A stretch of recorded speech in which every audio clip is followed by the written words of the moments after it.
جماد الآخرة وبش لحد التقويم كهجرية dadka qaarna waxay ugu yeeraan Jumada Thaniya sababta magacaasi lagu bixiyay ayaa waxa lagu sheegay in waqtigaasi biyaha adkaan jiray oo micnaha baraf noqon jiray qabowga jira dartiisa sidoo kale kitaabka as-saxaax ee luqadda waxa lagu dhahay micnihiisa Jumada al-Aakhira iyadoo loo hoos dhigayo daalka waxay kamid tahay magacyada bilaha waxayna ficil ahaan u tahay al-jumd ama al-jumdu ay micnaheedu tahay meel sareysa oo adag sidoo kale wuxuu dhahay Imra'ul Qays oo kamid ah shucarada carabta kaana suwari id yujahidna qudwatan ala jumudin khaylun tajulu bi ajlali sidoo kale jamceeda waa ajmaad micnaheedu tahay dhul aan roob ka da'in sidoo kale hash waa loo adeegsadaa waxaana la dhahaa wanaaqatu jamaadu ay micnaheedu tahay hal aan lahayn caano sidoo kale waxa la dhahaa sanatu jamaadu oo ah sanad aan roob lahayn sidoo kale qofka baqiilkan waa loo adeegsadaa waxa la dhahaa ay la zaala jamid al-hali ay micnaheedu tahay wali uu gacan adag yahay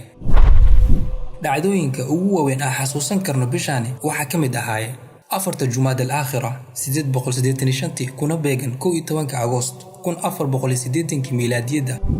wuxuu ku guuleystay amiirkii dawladda Cuthmaaniyiinta Sultan Muhammad al-Fatih inuu furto magaalada Outrant ee Talyaaniga ku taala furashadaasi kadib go'aankiisa wuxuu ahaa inuu u guurguurto waqooyiga ilaa uu ka gaaro Roma caasimadda Talyaaniga sidoo ka hortiisa u furtay Constantinople 21 Jumada al-Ula 857 hijriyada kuna beegan 29 May 1453 miilaadiyada laakiin intaysan riyadiisa u rumoobin ayuu geeriyooday 4 Rabiicul Awwal 886 hijriyada kuna beegan 3 May 1481 miilaadiyada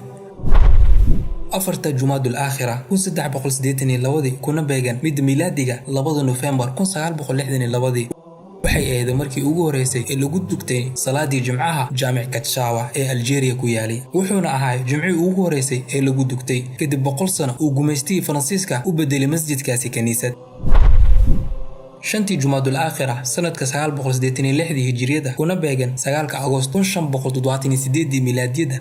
ayaa waxa dhacay dagaalkii Jaltar ay isaga hor yimaadeen dawladdii Cuthmaaniyiinta iyo dawladdii Safawiyiinta ee Shiicada dagaalkani ayaa wuxuu ku dhashay markuu geeriyooday shaahi xukumayay dawladdii Safawiyiinta ee la dhahay Masab Ismaaciil oo heshiis nabadeed kula jiray laga soo bilaabo 1555 miilaadiyada ilaa 1578 kadib shaahi cusbaaye uu burburiyay heshiiskaasi nabadeed soona weeraray xuduudda dawladda Cuthmaaniyiinta sidaasna uu ku dhacay dagaalkaasi guushan waxay ku raacday dawladdii Cuthmaaniyiinta ilaa ay ka qabsatay magaalada Tafliis sidoo kale 9 Jumada al-Aakhira 1294 hijriyada kuna beegan 21 Juun 1877 miilaadiyada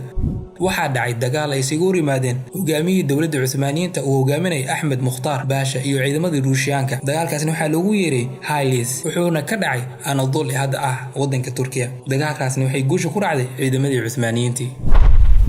sidoo kale isla sanadkaasi taariikhda ay tahay 13 Jumada al-Aakhira kuna beegan 25 Juun wuxuu hogaamiyay Cuthmaaniyiinta Ahmed Mukhtar Baasha kaga guuleystay ciidamadii Ruushiyaanka dagaalkii Zafyan ee ka dhacay Anadol ee hadda ah wadanka Turkiya 14 Jumada al-Aakhira sanadka 833 hijriyada kuna beegan 15 Juulaay 702 miilaadiyada waxaa dhacay dagaalkii Deir al-Jamajim ay isaga hor yimaadeen hogaamiyay ciidamada dawladda Umayyiinta al-Hajjaj bin Yusuf al-Thaqafi iyo Abdurrahman al-Ash'ad oo ka goostay dawladda khilaafada Umayyiinta wuxuuna cilaamiyay dagaal ka dhan ah khilaafadii dagaalka wuxuu socday 100 maalin ilaa uu ku dhamaaday guul weyn ay gaaraan ciidamadii oo Hajjaj hogaaminayay sidaasna uu fidnadii ku dabargooyay kuna soo celiyay degnaashadii khilaafadii Umayyiinta waxaa dhacay 16 Jumada al-Aakhira 13 hijriyada kuna beegan 18 Agoost 634 miilaadiyada dagaalkii Marj as-Sifr ee u dhaxeeyay dawladdii Ruumka iyo muslimiinta waxaana hogaaminayay ciidamadii muslimiinta Khalid bin Saciid dagaalkaasna wuxuu bilow u ahaa furashadii muslimiinta ay furtaan Sham dagaalkan wuxuu ku dhamaaday ciidamadii Ruumka inay guul gaaraan arintaasna waxay ku kaliftay khaliifkii muslimiinta Amiirul Mu'miniin Abu Bakr as-Siddiq Allah ka raali noqday in afar ciidan uu u diro si ay u furtaan Sham 16 Jumada al-Aakhira 587 hijriyada kuna beegan 11 Juulaay 1991 miilaadiyada ciidamadii saliibiyiinta uu hogaaminayay Richard the Lion ee carabtan u yaqaanaan Richard qalbul asad oo ka mid ah hogaamiyaashii xamlada saliibiyiinta ee saddexaad ayaa gacanta ku dhigay magaalada Cagka kadib ehelkeeda difaacitaan ay taariikhda xusta ay difaaceen magaaladaasi ugu dambeyn laga guuleystay. magaaladana waxay saliibiyiinta gacanta ugu jirtay ilaa uu ka xoreeyay Sultaan al-Ashraf Qalawun 17 Jumaadul Uula 690 hijriyada.